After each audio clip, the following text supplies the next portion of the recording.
anyone should know. Like anyone should know. It's the 60-Foot Guinea Pig Podcast with Chris Bass and Bradley Walker. Tonight's guest, the fabulous Veronica Barrera. And remember, folks, call your mom. Brought the badge into my life. You sliced it up on that same plate. You made me feel like you didn't know what you were doing, what you were doing. That was nice. I like that. Thanks. Chris hasn't unmuted himself, so we can't have our witty banter over the top of the open. Technology. Yeah. Technology is frightening. I think that should be like the slogan for the 2020s. Am I on mute? You are not. I hear you. Everyone hears you, Bradley. No, you missed it. That's the slogan. Jeez. Cheese and crackers. God, I mean, You we got guys. professional voiceover talent getting us in here. Thank you, Bob Daniel. You're so welcome. Well done, fantastic. sir. I thoroughly enjoyed that. So yeah, this is the 60-Foot Guinea Pig Podcast, and we of course are your lovely hosts. If I can shut down the graphic real quick. Yeah. Yes, here we are. Hi. We're back. Oh, wait, he's that way. I'm Bradley Walker. You're there for me, and I'm here for you. But this is a podcast, and we're doing a sight gag, so you got to Right. Sight gags don't work on podcasts. We've learned that already. Right. We've been through this. Yes. Been through this. Dang it. Oh, so a lot going on today, right? Yeah. What's up? So first off, I mean, of course, everybody will be listening to this years from now, so this might not even matter. Oh yeah, they want to catch up from the beginning. Right. And Yeah. So SAG-AFTRA, they struck a preliminary, a tentative deal. Right. Yes. But it what looks good. What has the leadership instructed the union to do? Because I remember we went through this with the writer's strike. That it was like, we have a tentative agreement and both sides have agreed to it, but nothing was signed. But the leadership said, go ahead and go back to work. Everything's cool. So I think that's Yeah. where we are. I could be wrong. Okay. The one viewer that's watching right now could, correct us. at any Probably point. knows more than how many people are involved in this? 7? Yeah. Paul knows more than all 7 of us. Yeah. Yeah. Wait, there's 7 of us involved? Sure. Okay, we'll say that number. That's a good number to be involved Don't in make me anything. list it out. All right, I won't. Also, don't make me do math. So the producer, there's the director, there's Right. The agency. Yeah. The agency. The And hopefully agency. we all have agency. It's important to have agency. We should all have agency. Hey, speaking of agency. Yes. Well, no, I was just going to make a segue into talking about our guest tonight. Oh, please do. Oh my gosh, I'm huge. Yeah. I'm sorry, another sight gag, folks. Please, You don't get it. whatever you've done, undo that. I'm undoing it Or I'm right just now. Or I'm undone. turn off my monitor. No, I'm really excited to have our guest because we here at the 60-Foot Guinea Pig often discuss, in one way or another, we discuss follow through, right? Stick to itiveness. Yes. Is that a thing? That is a thing. I think that's a thing. So Yeah. stick to itiveness. And here we are at the ripe old age of 4 episodes. I know. And I'm really, really pleased that we have a guest tonight who is celebrating 200 episodes of their 200 podcast. episodes. That's that's a lot. That's a lot of work. That's a lot of commitment. That's a lot of saying yes. Mm-hmm. Yeah. And a Yes, lot of and- making do because, people back out on you. Mm-hmm. Or people call you and say like, hey, I'm going to do your podcast on Thursday, but I might not be there because I might have a paying booking. And what do you got to say to that? You got to say, I'm not going to stop you from doing a paying booking, but also if that had happened to us, you and I would just be talking to each other for an hour. This is true. And we've discussed this. Nobody's clamoring for that. No, they aren't. All right. Well, And anyhow, I would love to introduce this person, but there is just one thing that's been on my mind, and I know I haven't explained it to you yet. Uh-oh. And that is why I have the metaphor of the guinea pig. No, you have never. You have been satisfied to let this hang. I have at least a couple of days. All right. So there's some backstory here for sure. Right. Why is it a guinea pig? Because when I was 9 years old, she came to me, she said, "Listen, I'm moving out of the house and I need you to take care of Scruffles." And keep in mind, I'm making up the name because nobody remembers it. Please tell me Scruffles is the guinea pig. Scruffles was the guinea pig. Yes. Okay. And this was the first I felt like I had agency at that point. I had agency to take care of this guinea pig, raise it. You were in charge of something. I was in charge of something. Right. Yes. Yeah. And lo and behold, my mom got divorced again, second time.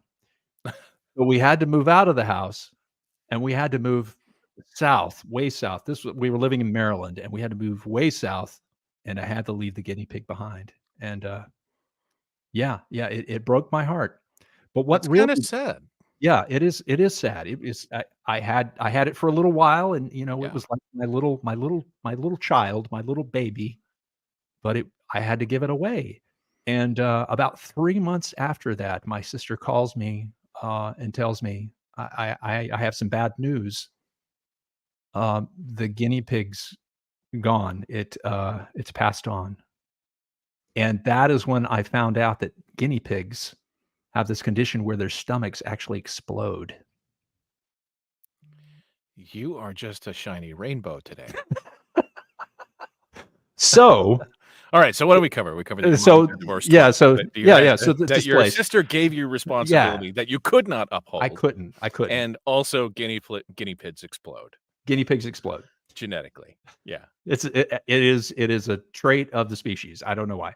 But I myself decided that I would have a facsimile of a guinea pig always, where I could fill that thing up and it would never explode. Never. Okay. And it's now 60 feet with all of these tantalizing ideas. And it's full of your ideas. It is. That sort of makes sense. In kind of a high functioning sociopath kind of way. Right? Yeah. Right? Yeah. Bob in the back channel is saying, tell me Skittles came out. No, Skittles did not come out. It was I not do Skittles. not want to imagine what came out of that guinea pig. But anyway, I am remiss to aid you. I say the wrong words often in introducing our guest. Well, that's fine. I'm sincerely excited to talk to them about how they get it done. So, but I actually think you know her better than I do. So, would you please introduce our mystery guest? Actually, not absolutely. I first met our mystery guest in a workshop / class with the wonderful ladies at Voice Masters, voicemasters.com for all your voice acting learning needs. Voice - Masters, by the way. And I met her. Free integrated ad giving away. It's free. It's free. Yeah. And I met her, and she was in a closet when I met her. She was trapped inside of a closet with a microphone, and she had racks and racks of clothes behind her. And I thought, that is getting it right there. That is going for it. Right. And I think that's where a lot of voice actors start. So I think a lot of voice actors are still there. Yes, they are. Come out of the closet, voice actors. It's time. It's nothing wrong with being in the closet for work. That doesn't even scan right. No, nothing scans right with you. Ladies and gentlemen, let's bring her on. The wonderful, the talented, the host of voice acting with Veronica Barrera. Veronica Barrera. Oh my goodness. Hello. Hey guys, how's it going? I'm so stoked to be here. It's going very well. It's very We are nice to have you stoked. here. We are stoked to have you. Indeed. Indeed. Oh, shucks. Stoked. You're on the West Coast, right? Yes. Stoked. Yeah, that's it. Mhm. Yep. My I had God. to lead that in with the West Coast. Been here about 12 years now. So Oh, okay. All Where right. did you originally hail from then? If you're not from the West Coast, Oh, I'm from Michigan. Yep. the great Mhm. state of So- Michigan. Mm-hmm. Yes, Yes. the great state of Michigan. So it's- So it's been 12 years. Do you still hold up your hand and point at where you're from? yeah. Sight gag, folks. Oh, well, yeah, but where aside for the audience, if you've ever met anybody who's from Michigan, often they will use their hand as a map in order to Yes, diagram yes, where yes, they're yes. from. Right. Right. So show me on your hand where you're from in Michigan.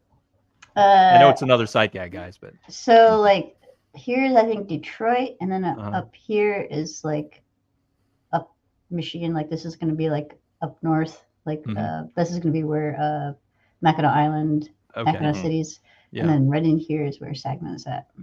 Saginaw Okay. is, and for those of you listening in, Veronica is now pointing to the edge of where her thumb meets her index finger, right in between there, like that little meaty portion. Kind of the palm. Why don't we Yeah, say kind of in the It's middle, kind of- kind of right in the kind middle. of Close, the it's palm close of- to the of thumb, Michigan. but like a little bit further in. Okay, So- a little further in from the thumb. Yeah. All right. Wonderful. So you came from Michigan to California. Why did you come to California? I moved for love, and at the time he was my boyfriend, and we were pretty serious. And I think for me, it was kind of like I didn't know what to do because I had a background in design, and I just was like a bit floundering, and I wasn't really sure. I was like, oh well, I want to be there. So, and it wasn't really something that I had thought about. Oh, let's go to California. Let's do this. Mhm. But it so happened to do that. And I just decided, okay, what am I going to do? I took a hit with my career and Mhm. had to figure out, okay, what did I want to do? I knew I wanted to do something creative, but I just didn't know how that was all going to turn around. And I started working at the Pantages Theater. It was around, close to when I moved out here, but it was a year or two later, I think. Mhm. Then I started working there, and then people kept telling me, "Hey, you need to do voice acting," and then that was that. And then here we are, just take classes, and I've been grinding at this thing for a long time. So How many? Well, first of all, I don't think when I think about LA, I hardly ever think about the theater scene. hmm Although the more connections I make out there, the more lively it sounds. But so you started doing live theater, and then somebody said, "Hey," somebody noticed the obvious, which is you have this fantastic, distinctive voice and the tools to use it. And so you started getting into voice acting. So was that about at the same time? Was that, say, 10 years ago? Oh gosh, I think I started working there 2012 or 2013. I worked at the Okay. Pantages, and I was there for like 3 years. And there was something about the stage. There was something about the theater. There was something about being around these creative ushers that all had dreams and aspirations to do things one of these days. And The people who that hold kind up the of- programs. yeah. Yeah. And so then they're like, "Oh, you should take this." I remember my first class. Well, one of my very first classes was an audiobook workshop, which Mhm. I had never been in the booth before. I had never done anything, and I read Harry Potter.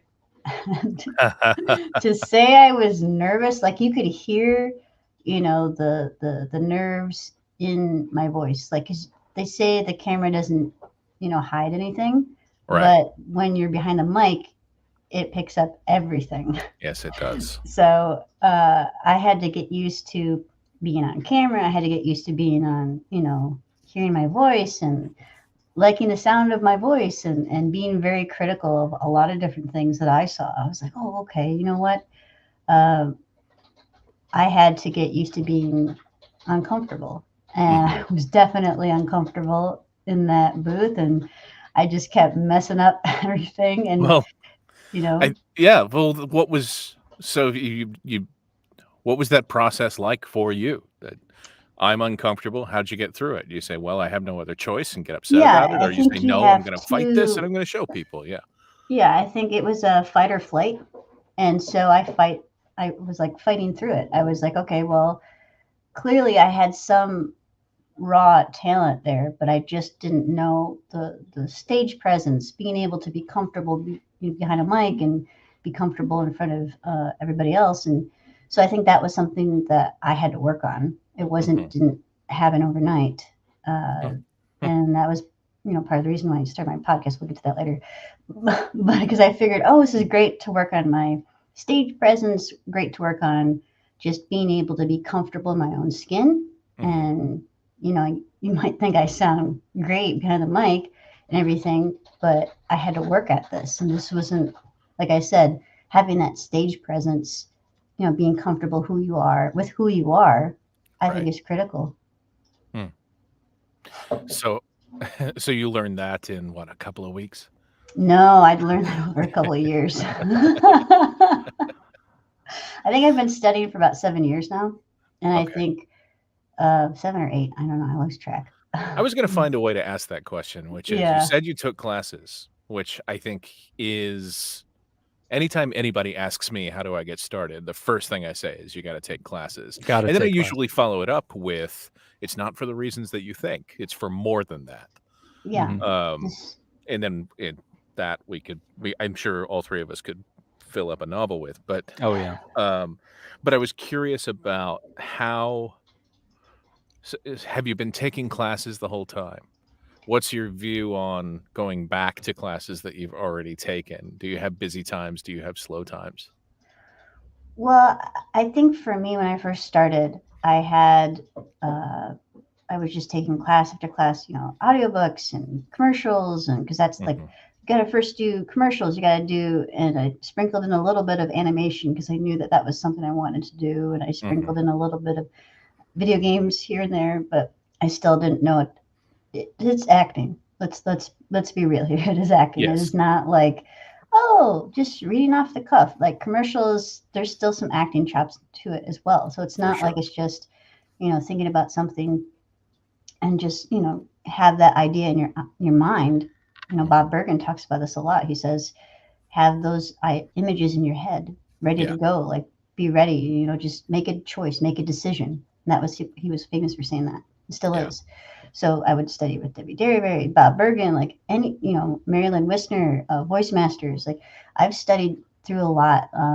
Andrea Toyas. I mean, so it was over the years. And I think this past year, for me, I was very selective with what classes I wanted to do. So I knew I wanted to take classes with casting directors to get in front of them and perform in front of them. And that's kind of what I did. I did a stage combat class. I was really proud of that. People might not think stage combat is, a big deal, but it actually is, especially with video games. If there's a scene where you are battling somebody else, you need to be able to have some kind of a knowledge, and if there's efforts, if there's, I just went to Get Your Game On this past Friday. It was amazing. And being able to do efforts in front of, a casting director, that was fun. Just playing and just being silly and just letting your childhood kind of take over in a way. Because the childhood of us, like when we're kids, we just go. We don't think. And as we get older, we become adults and we start to think. And then that's where the creativity gets hindered. There was I'm going to echo that story, and I can't remember the voice actor's name, but he's big in video games and has done a couple, like multiple leads in AAA titles. And I bet you'll know who it. As soon as I say the story, I bet you'll know who it is. But he talks about how when you're a kid, or when he was a kid, somebody gave him a little red washcloth, and he saw it and he put it on as a cape, and that's how he became Superman. And his commentary that most of us as performers, as creatives, as actors, is at some point in our life, maybe in our early teens or maybe in our later teens or early 20s, somebody comes along and convinces us that we're not Superman. And that's when we stop being actors. and you have to learn how to get it back and get that washcloth and remember you are Superman. I've always loved that story. That's why I just reiterated it, even though you said essentially the same thing right before I did. No, that's great. I want to add one thing, by the way, to anybody who might be listening, which is it is important to take classes with casting directors. I 100% agree, but it's not just to get in front of them. It is also to work with that casting director and learn what they like and what is it that they are looking for, and take multiple courses or study with different people so that you can start to understand, like, what are the commonalities in the industry right now, but also more specifically, like, unfortunately, I had to back out of a commercial class recently that I really, really wanted to take, and it absolutely killed me to do it, but it would have meant that I was going to be up until 1 a.m. doing voice work for multiple weeks, and I just decided way too late that I couldn't do it. But I'm desperate to talk to that CD because I get their specs a lot, and there are questions I want to ask, and I want to say, how do you interpret this when you put this in a spec? What does this mean for you? What are you listening for? It's just so key to study and to keep studying. I would broaden that and say that with any creative venture you're going toward, with any focus that you're looking at creatively, you need to study. Sure. You can't just jump into it. I mean, everyone has a certain natural ability, right? Right. But you can't know the full potential of that ability until you've seen other people that are doing it and can, expand your vision. Right? Yeah. No, I agree. I'm deciding if I wanted to. I had a thought. Was deciding if I wanted to share it because I think Veronica has natural talent. Oh yeah. But there are schools of thought that say that it's actually hard. It's harder for people with natural talent to succeed because they spend a certain period of their life succeeding without trying. And then when a struggle comes or when something becomes difficult, they're more apt to back away from it because it was always easy, as opposed to someone who's had to struggle from the beginning. This is a roundabout way of me saying, like, you've got to study your whole life, and you got to be tenacious AF. I'm going to be quiet now because I'd rather hear our guests' thoughts than my own. Yeah, no, I do have a question for you, but go ahead, Veronica. No, I think it's great that you're bringing that up. Like I said, I don't know if it necessarily came easy or not, but I could just tap in emotionally. I could just, to explain it to the audience, is I could cry on command if I chose to right now, if I wanted to.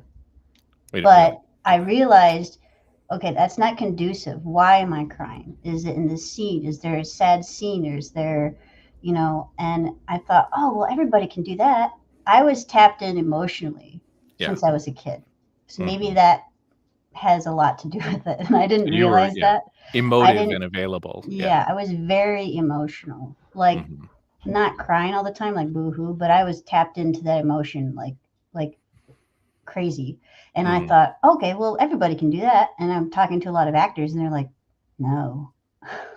They're like when I see you cry or when I see you get emotional, or the scene is hard for me to watch because you're just, you go there. And I think being afraid to go there sets you back. If you're not willing to let out, Andrea Toyas talked about this past Friday, talking about you got to let that emotion out. It's raw. It's vulnerable. It's, she's more concerned about, Villager 001 than the main character, because Villager 001 has that story that it's so raw. It's so pure. It's so, unedited. Yeah. And she's more excited about that than the main character itself, which I found very fascinating because I thought all the characters just as much matter. But I think that was for me, and sort of to preface that, I think that's why I was able to not necessarily catch on quick, but I think that's why when I would take these classes, like, oh, that's what they mean. Oh, I guess I had it in me. And I had no, you don't know what you don't know until you take a class, until you learn about something. And I've, for years thought, because I studied my own accents, whatever you want to call it, by watching tape, like cassette tape, not cassette tapes, but like VHS tapes and CDs. And I would sit there and just before I knew what that was, I would just sit there and watch it, rewind it. Oh, what did they say? Rewind it. So I was already doing stuff that I didn't know was going to help me down the road, with either with an accents or I can do impressions. I don't really announce it, but I'm saying it now. I can do impressions. I can do a lot of accents. I can do a lot of things that I thought, oh, well, everybody can do that. And it elevated something within me to just keep going and just trying new things and trying stuff and, trying stuff with our group on Clubhouse. We would do all these crazy things. I would just, all right, improv, yes, and let's just do this. And so that was never really, I think, once I understood what improv was, I was like, oh, this is great. I can just do whatever I want. I don't have to and the best part is what if it has a happy accident and it just happens, and that's what's great about it. Oh, is it my turn? I had a question. Chris, dead air bass. Dead air. We'll edit that out. We'll edit it out, folks. Yeah. We'll edit all of this out, actually. Every little, Sure. Yeah. Here's my question, and then I'm going to ask my question. We've discussed the fact that you have a podcast, that it's celebrating its 200th episode, and it'll soon have 201. I know that. And I'm not saying I'm in it or anything, although I did do one a long time ago. Anyway, with what I just did, do you leave those little bits in when you're editing your podcast? When I'm editing my podcast, I think of one of two things. I try to take out a lot of the ums, the yes, like all the other stuff. I try to take that out, and I've tried the filler words. I was reading somewhere that there's a reason why we do that.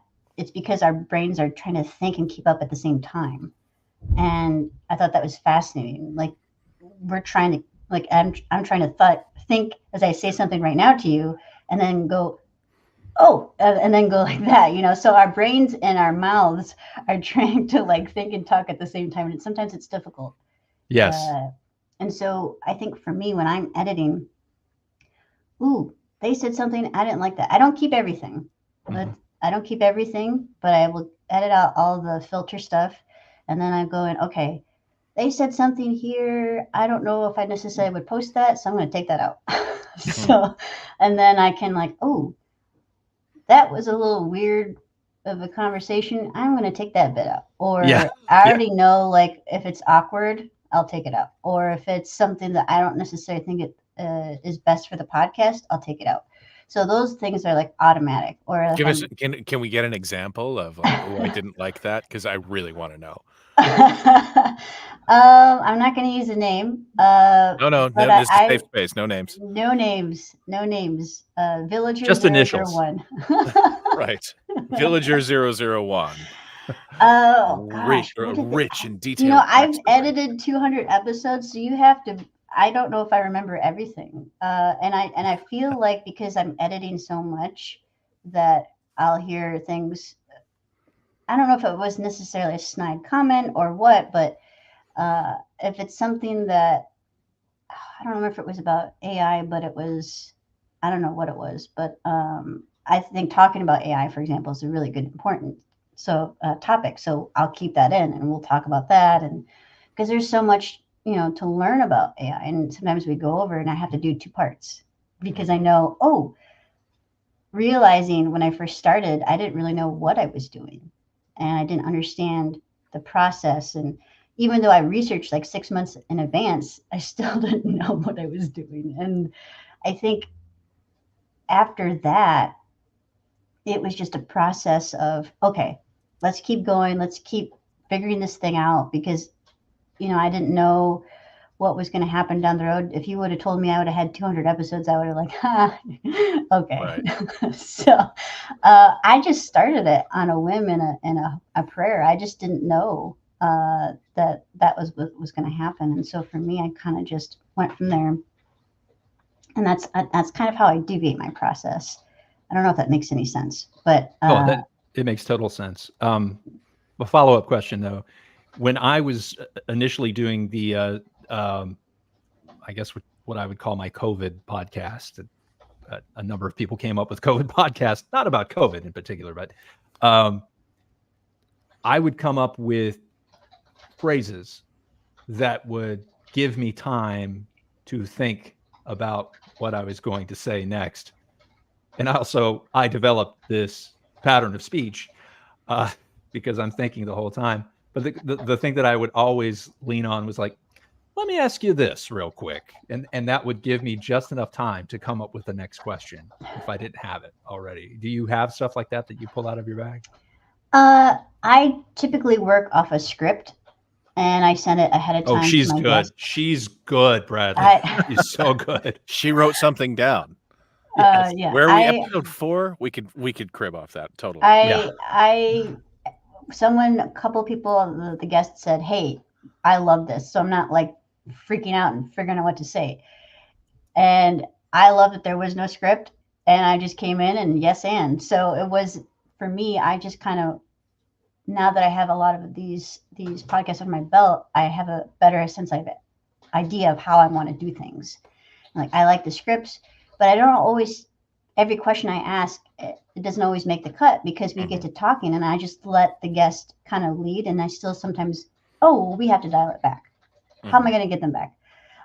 I'll say, you know what? I noticed you said something previously, and I want to touch on that. Or so I've learned how to, and there's a presence that you have to have, I suppose, on podcasting that I never thought that was a thing. And that took a while too. So anything I've done, I go all in, and I really try to hone those skills. And my first podcast episode was really bad. If you want to listen to it, it's there. But it was gold from the beginning. Oh, you're sweet. Listeners should go back and comb the archive if you're a real fan. That's right. Yeah. I kind of, like I said, it's doing a podcast is no small feat. And my hat's off to anybody that starts one, that does one, that has a social presence, that is really good at that stuff. And then I learned, I can schedule out my posts. Game changer. I schedule out my social media posts. We need to get on that. And I've discovered, that was a lot, and I probably need to do that more. I'm actually taking a break from the podcast because it's a lot of work. Why did you recently hit a milestone? Yeah, just recently. And so I decided we'll see if I start after the holidays. Okay. And I just need a nice long, but the beauty of it is No, you can't go on. I have questions on what you've already covered. You're great at talking, and you've got this wonderful flow and through line, and I think you could just go for half an hour, but there's stuff I want to ask. All right. So as a person I am also a person who has to interview people quite frequently. But normally it's informational and exploratory. So I just give them a prompt and push them and see where they go. And wherever they go is wherever we go. I'm curious for your application. When you start with your script and you ask somebody a question and they say something that like leads you off script, how present is it in your head about, I want to push them in a direction because I'm curious to know versus I want to push them in a direction because I think it'll be good for the podcast? I typically go with the latter. I push them in a direction that goes towards how engagement and learning. I tend to do it that way. Recently, I had on Dino Andrade on my podcast, and he's an amazing guest. And I did a whole segment because it was so good. And I was like, well, I can't. I'm going to do 201 if I keep this up. No, I got to keep it at 200. So I got creative toward the end, and I made like bonus episodes. Okay. And one was touching on the SAG-AFTRA strike, and it was just the questions were just flooding out organically, and I don't know how to describe it. That And feels you get good. to a point where it just was just we were in it, and he gave some amazing answers. If you haven't listened to that episode, it was so good. Mhm. I had to make it its own little separate episode because I wanted to keep it right at 200. So that's how I got creative with that. But, and that's the thing I've learned with, podcasting. You can do whatever you want. No one, is telling you what to do. You are creating it. You are making all these changes. You are doing all this, the side, there's a lot of back end work. People don't know, Oh, getting no. the guests on or whatever it is. If you have an interview style format show, getting those guests, and it's been nice to just kind of chill from the podcast. So And it is just a chill, right?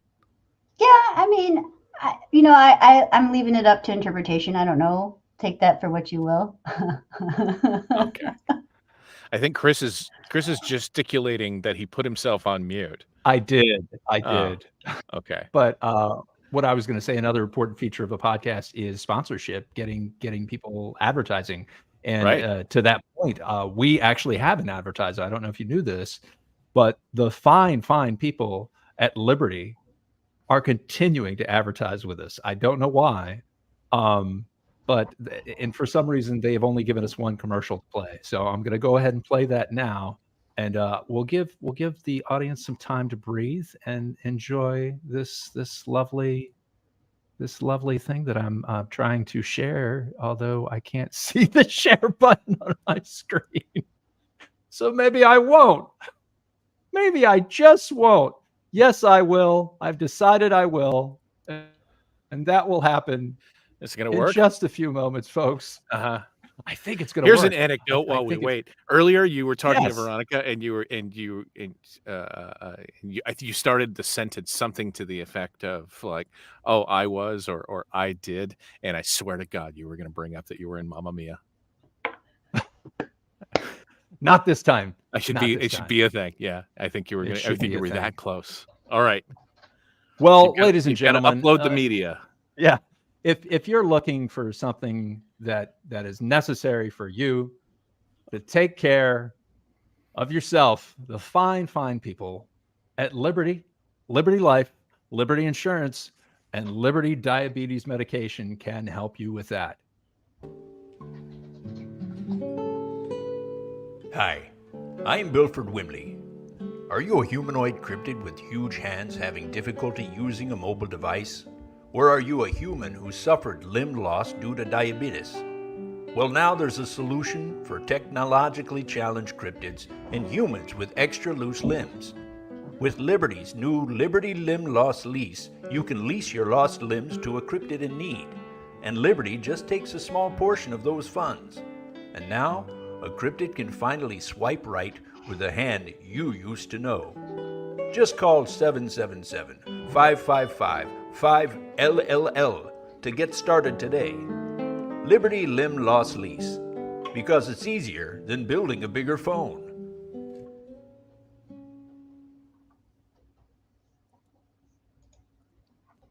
Yes, call that number right now, and they can help you out with all your missing limbs needs. So. Well, eventually, we're going to have to build that into like promos for our podcast network, Absolutely. which will absolutely include Monster Talk. Yes, it will. Yes, it will. I don't want to like spoiler anything there. But Oh, no spoilers. I mean, we might as well discuss it. all right. If Well, I mean, we want to talk about Veronica for a while. Veronica is here. I know that's what we want to Okay. do. We want to talk about Veronica for a while. She didn't come up on stage just to watch us talk. I know that. Okay. But she's a part of it. She's a part of it. part of it. What I want to ask you though, Veronica, is from your perspective, where do you feel creativity comes from? Oh gosh. That's a hard question, I know. Yeah. I'd have to say when I was a kid, building Legos, that's kind of building Legos and drawing really launched me into this creative stratosphere, if you will. because I could just make whatever I wanted. I could create stuff. And, this is way before cell phones because I didn't have one. We had landlines. So, and so I think that's where my creative process came from since I was a kid. And I think now, I used to be like a little poop when I was a kid. I'm not trying to swear. and I didn't have like an outlet to, and I think that's why my parents stuck me in sports. Yeah. I didn't have an outlet to really just, shine or whatever you want to call it. I was never in school plays. I was never in any of that, but trying to make up for it now, I suppose. Not being in plays, but I'm trying to make up for that creativity that I've always had since I was a kid, and being able, and I think it starts from Legos and drawing and just being able to do what I'm passionate about. I still do, I freelance on the side, aside from voice acting and the podcast. So, and I think that kind of fuels me, keeps me going. I need some type of a creative outlet. And that's kind of how I get my juices flowing. I kind of have the opposite question, which is, and I always want to know this, 200 episodes, and I'm saying that because I'm teeing up a thought. What have you done? What did you do on those days when you wanted to throw in the towel? Oh my gosh. Did you have those moments? Because we talked to other people that are like, oh, it never occurred to me. I'm like, yeah, F you. Okay. But but when it got hard, how did you get through? I think there were several times I wanted to quit. And I just said, you know what? Take a break. And the beauty of what I was going to say earlier, before you played that beautiful commercial by Liberty, is that I just wasn't, oh no, I lost my thought. How'd you get through? How'd you struggle through? Yeah, how you struggle through it, and that's okay. Take a break, post stuff that you've already posted in the past. And I realized I had so much content that I could just schedule those out and it's no big deal. And I was like, well, I don't know who's listening. I don't know how many people's listening. I mean, I could go to the analytics on Libsyn and check, but I don't really care to do that. So right. To me, that's, getting X amount of listeners on this particular podcast. That was never, I mean, I should care about that stuff, but I never did care about that. I mean, I think to each their own.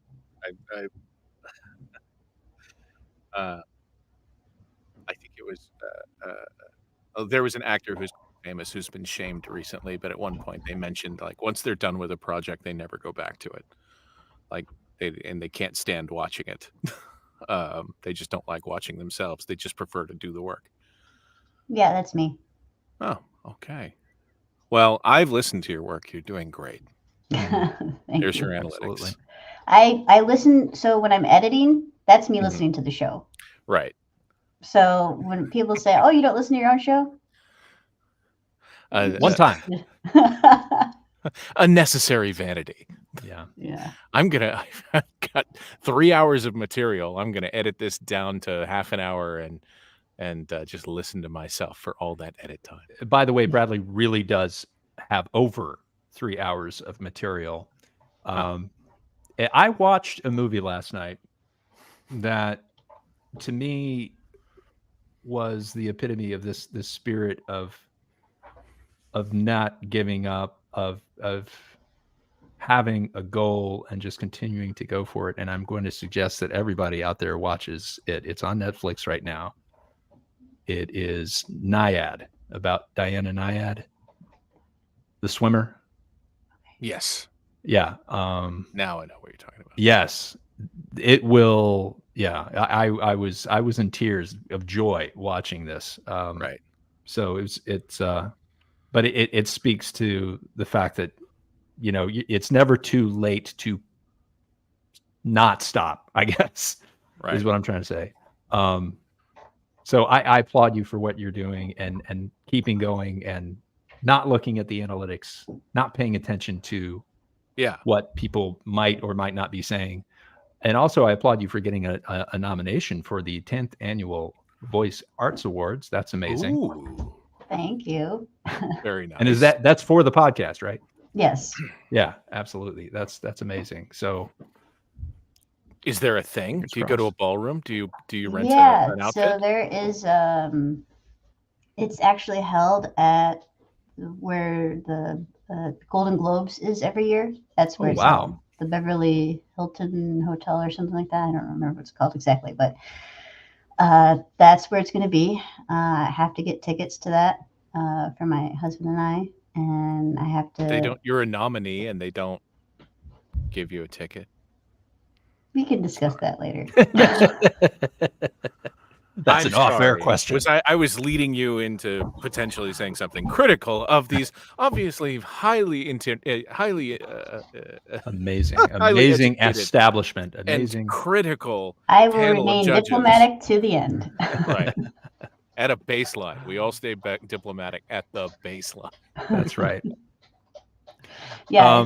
I'm really excited about it. I've never been to Soba's, and a lot of some amazing, not guests, but what do you call that when your nominees? Yeah, other nominees as well. Yes. And it's honored just to be nominated. I just, 100%. I don't. You kind of have to nominate yourself. You have to submit it and everything, and sure. You need to throw your hat into the ring, basically. But that alone doesn't get you there. Your peer group has to lift you up. And there's judging and stuff, so it's going to be a very, very lavish event. So very excited. That is exciting. Picks or it didn't happen. Or if I don't bring my phone, you never know. In this day and age, how bold. Oh my goodness. So, with that being said, it's nominated. You have 200 episodes. If people who are watching this, the 3 people that are watching this, that matches the 3 people that are on it, 1-to-1. Yeah. If you haven't listened to the podcast, you should go listen. There's some amazing guests on there and some wonderful discussion. And one part of your podcast I love is the fact that you get to the end and you go into sort of like an actor's studio moment where you ask your questions. So with that in mind, we have some questions for you. We do. Okay, bring it. So you usually ask 3 questions, but being that there's 2 of us and we've only done 4 podcasts, we could only come up with 2 questions. Right. So unless Bradley thinks of one on the spot, which I'm sure he can, I'm going to let you do the one about the series. I'll let you ask the one about the series, Bradley. We just talked about this 3 days ago. Do you really think that's still in my head? Yeah, I do. I'm going to put it. I'm going to put it in an Instagram. Would you put it someplace where I can remember what I said? Yes, absolutely. So, I might have been hungry. And ladies and gentlemen, I won't even remember when you put it in front of me. This is the musical note that happens when I send a message to Bradley. Really? It's not a note. Is it in the private chat? Is this it? It is in a chat with you, sir. Directly with you. On Instagram. It's on Instagram. I see it. Okay. Oh, this one. Yes. Okay. Yeah, I would love to ask that question because I sincerely think she'll have a good answer. I think she will too. Right. So my question Are you ready? Sure. Well, I'm going to ask mine. You can ask yours in a minute. God. My question Aren't for you the showrunner? Yes, absolutely. Okay. My question is for you. What, besides your phone, your wallet, your money, what can't you leave home without? My Apple Watch. Your Apple Watch. Mm-hmm. And what is it? I track everything on there. My steps. I'm big into sports. I play golf and tennis. I track everything. My husband got me a Fitbit 2016, something like that. 2016, 2017. And then that was that. It's his fault. So the Fitbit was a gateway drug to the Yeah, to the Apple Watch. I have an iPhone, so that kind of works out. I see. And I can set notifications to do not disturb if I'm trying to get some work done. That's so helpful because I think during the week I need to set that because I get too distracted. I'm like, okay, let's get some work done. And that for me is like, yeah, I can't live without that. I think that everyone that goes to the theater needs an Apple Watch because there's a feature on there that is just perfect. And it is an actual theater symbol that you can press, and it does everything that needs to happen when you're sitting in a theater. It turns off all your notifications, makes things silent so you can focus on the show. And I think it should be required. Yeah, so great. Yeah. Love it. That's a macro. Okay. Yep. All right. It's Is a it my macro. question time? It's your question time. Okay. And my question is this. And you can think about this, and you can have multiple answers too, but it is this. If you could reboot any sci-fi series, what would you reboot and how? That's easy. Buffy the yeah? Vampire Slayer. Oh. And my friend out there, shout out to you. They got me into it, and they know who they are if they're listening. So, Okay. So that's hands down. It's such a great show. I think not just for girls, but whoever identifies as what. And I think that's really important. Here's this character Buffy, and she, gets sent to do this and this, and when we first watched it, I was like, oh my gosh, she's awesome. And then everybody, the cast and Giles, and we actually walked to Giles' apartment. So they showed the exterior, and it's like down the street from where we live. Yeah. So I took a picture of my husband. He was so excited. He was like, and then so I snapped some photos. Hey, it happened. And, we went to Buffy's house, the exterior where it's shot. right. And that was fun. And it was just, there's something about it that, that kind of attitude of never give up, don't quit. This is a life we live, and there's going to be ups and downs in it. And so it's a story about growing up.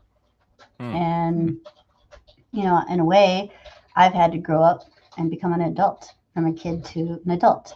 And lots of life things have been thrown my way. And how do you deal with that?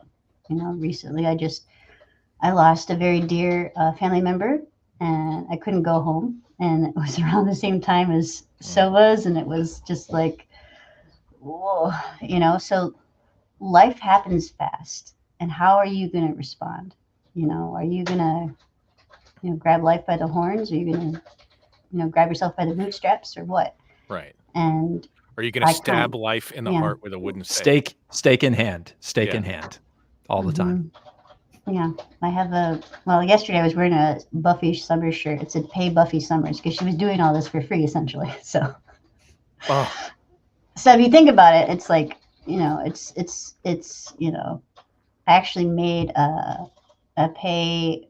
At the time, it was when SAG and the writer's strike was all happening at the same time. Mm-hmm. I made a shirt that said "Pay," but it was underneath was "Pay Buffy Summers," and I put a little thing up. I think I posted on Instagram, "Pay WGA and pay SAG AFTRA." So that was like, people don't know that, but I'm announcing it now. That's what I did, because it was a Buffy summer shirt underneath.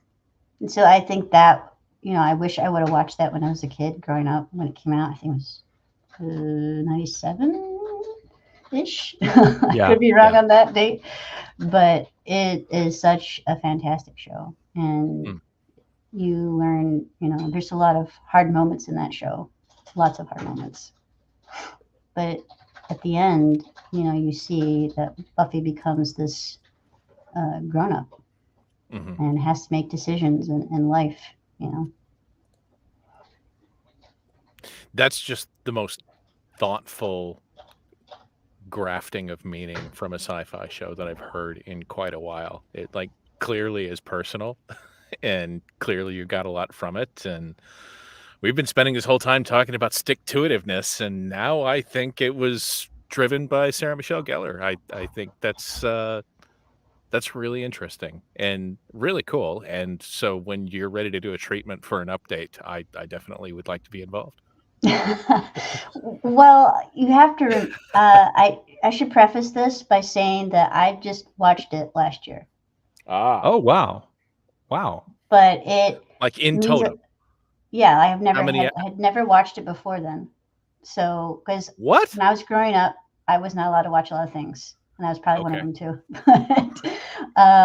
And so we watched it last year for the first time, and it just means so much to my husband and I. And you know, I can identify with a lot of those characters, and I think the character I most was Tara from Buffy, and I felt like I was her. There was just something about her. Now there is the Slayers Audible. If anyone listens to it, we're listening to it right now, and it's just holy crap. It's like so good, you know. So, but anything Buffyverse, I'll just like okay. I read some of the comic book too, but like I said, so I'm still new to all this. And my friend that got me into it, they are like a Buffy encyclopedia, a walking Buffy encyclopedia. So. That's amazing. March 10th, 1997, for those who are wondering when it originally aired. Yay, thank you. You're welcome. I'm always on the Google. Right. Well, I'll tell you what, this has been just wonderful. Right. I do want to mention the one thing that we didn't mention, which was that we will all be coming together again. The three of us, as well as I believe Bob down below. Yes. We're doing a Monster Talk reunion, and the tentative date is next Thursday at 9 p.m. At 9 p.m. All right, so it's the late show. Yeah, it's the late show. We're going to take my top off. Yeah, we're going to skip next week's podcast to do this. Okay. So, and what this is it's a show based around a future world where civilization has collapsed, and it's come back. And we're so full of joy that we want to welcome in monsters who have been living among us all this time but have not announced themselves. And it's a little like Buffy the Vampire Slayer way, actually. You know, when you think about it. Don't think about it too hard. Don't think about it too hard. But there was this couple. They hosted a show and they had people on, and then that didn't work out. That blew up, and so now we're 2 years later, and we're going to find out what's happened to all these monsters that showed up on the talk show, and we're going to have a little therapy. We're going to have a little therapy session. Is what we're going to do. It's going to get real. It's going to get real. What happens when we start getting real? What is it? Do the whole thing. Do the whole thing. This is real world. This is the original. Yeah, it's the real world. Yeah. I'm not sure I remember it. What is it? What would it be? It would be, this is a show about cryptids who live in a town. Real cryptids. I can't remember how it goes once they get into the numbers. Yeah. I just remember the start getting real part. Yeah. Stop playing games. Is that it? No. I don't know. Bob says, yes, I can hear the keys clicking. What are you talking about, Bob? Somebody is typing or popping popcorn in somebody's background. The whole time. And it's been enjoyable. I've actually enjoyed it. Popcorn's a delicious food. Yeah, it's a little soothing white noise. I could just go to sleep at that clunky mechanical keyboard noise. I think it's my husband typing on his computer. Oh, wonderful. Okay. Wonderful. Sorry, outed you, honey. Well, actually, it really is lovely. I thought it was bad. Don't type on your computer. No, it's fine. Please type. It's important. It's important to get the typing done.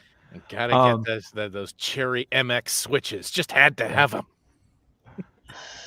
Okay, guys. Well, this was amazing. Bradley, Veronica, any last thoughts? Veronica or Bradley? Which I said Bradley. Veronica, thank you for joining us. Come back anytime. You're a friend of the pod. We love having Anytime.